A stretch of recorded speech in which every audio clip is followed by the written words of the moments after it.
Hi friends, சுவையான mutton biryani பண்ணலாம் வாங்க. அதுக்கு தேவையான பொருட்கள்: 4 பெரிய வெங்காயம் நீள நீளமாக நறுக்கிக்கோங்க, 3 மீடியம் சைஸ் தக்காளி கட் பண்ணிக்கோங்க, 4 பெரிய ஸ்பூன் இஞ்சி பூண்டு விழுது, 2 பச்சை மிளகாய், 1 கைப்பிடி கொத்தமல்லி புதினா, 2 பட்டை, 2 லவங்கம்,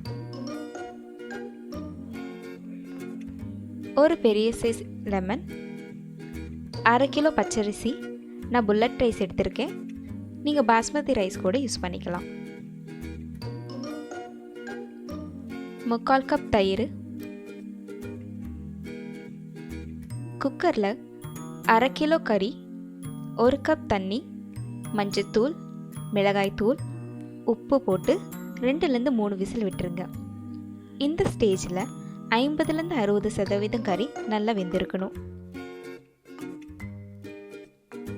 இந்த மாதிரி கனமான அகலமான பாத்திரம் எடுத்துக்கோங்க. பாத்திரம் சூடான உடனே அதில் எண்ணெய், பட்டை, லவங்கம் ஆட் பண்ணிக்கோங்க. 1/2 கிலோ அரிசி, 1/2 கிலோ மட்டனுக்கு 150 ml எண்ணெய் சேர்த்துக்கணும். நான் இங்கே பாதி எண்ணெய் பாதி நெய் ஆட் பண்ணியிருக்கேன். எண்ணெய் சூடான உடனே கட் பண்ணி வச்ச ஆனியன் ஆட் பண்ணிக்கோங்க. கூடவே 2 பச்சை மிளகாய். உங்களுக்கு காரம் வேணும்னா அடிஷ்னலாக 2 பச்சை மிளகாய் ஆட் பண்ணிக்கோங்க.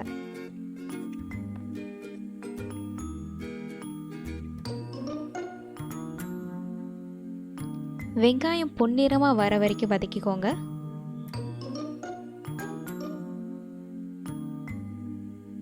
பாருங்க, கண்ணாடி மாதிரி நல்லா வெந்திருக்கு. இந்த ஸ்டேஜில் அரைச்சி வச்ச இஞ்சி பூண்டு விழுது ஆட் பண்ணிக்கலாம். இந்த பேஸ்ட்டை எப்படி பண்ணணுன்ற லிங்க்கை டிஸ்கிரிப்ஷனில் கொடுக்குறேன்.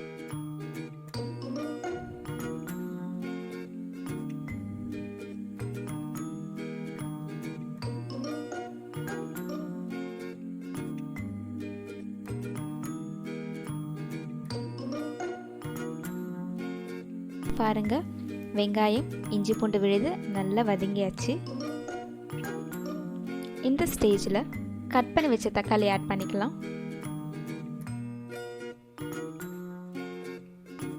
தக்காளியோட பச்சை வாசம் போகிற வரைக்கும் நல்லா வதக்கிக்கோங்க.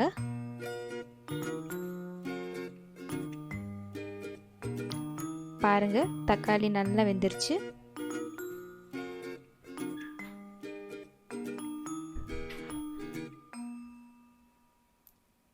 இப்போ நம்ம வீட்டிலே ப்ரிப்பேர் பண்ண பிரியாணி பவுடர் ஆட் பண்ணிக்கலாம். இந்த பவுடரில் பட்டை, லவங்கம், ஏலக்காய் இருக்குது.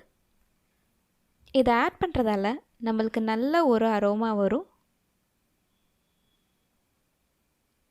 நம்ம வேக வச்ச மட்டனை இப்போ ஆட் பண்ணிக்கலாம். வெங்காயம், இஞ்சி பூண்டு விழுது, தக்காளி இதோட எசன்ஸ் எல்லாமே மட்டனில் நல்லா இறங்கணும்.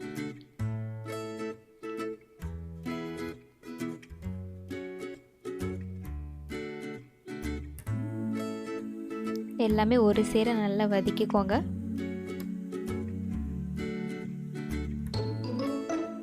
இப்போ நம்ம தயிர் ஆட் பண்ணிக்கலாம். தயிர் எதுக்காக ஆட் பண்ணுறோன்னா மட்டன் நல்லா சாஃப்டாக இருக்கிறதுக்காக.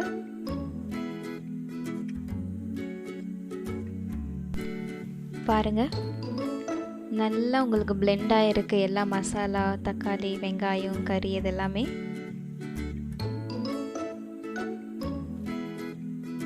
5 to 7 minutes நல்லா கொதிக்க விடுங்க.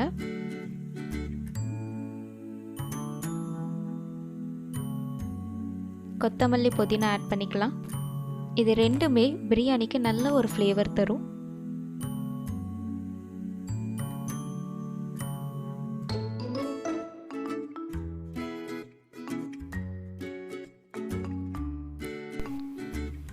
புதினா, கொத்தமல்லியை நல்லா வதக்கிக்கலாம்.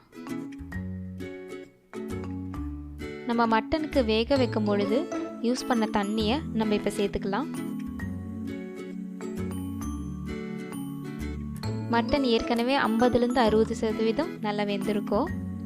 இன்னும் நம்ம தண்ணி போட்டு வேக வைக்கும் பொழுது இன்னும் ஒரு 80% வெந்துடும்.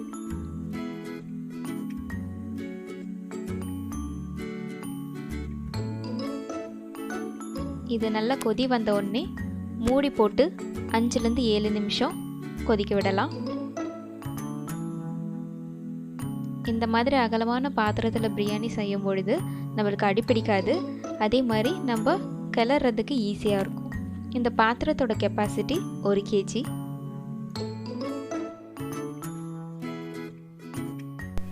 பாருங்கள், நல்லா கொதிக்குது. இந்த ஸ்டேஜில் இதுக்கு தேவையான தண்ணியை ஆட் பண்ணிக்கலாம். நான் 2 டம்ளர் அரிசி எடுத்திருக்கேன். அதுக்கு 4 டம்ளர் தண்ணி ஊற்றணும்.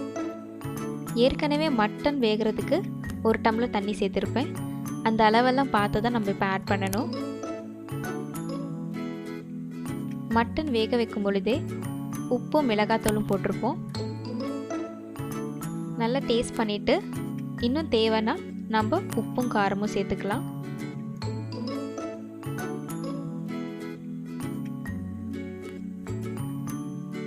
எனக்கு காரம் கரெக்டாக இருக்குது, அதனால் உப்பு மட்டும் சேர்த்துக்கிறேன்.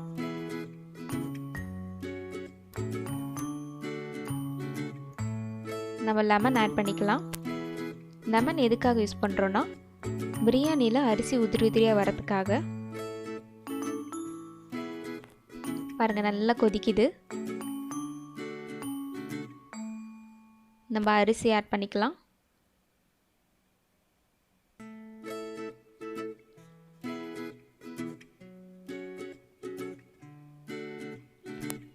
நம்ம தம் பிரியாணி பண்ண போகிறோம். அதனால் தண்ணி நல்லா ட்ரைன் ஆகணும், அரிசி தெரியணும். தண்ணியோட அளவு கம்மியாகிற வரைக்கும் பாயில் பண்ணிக்கலாம்.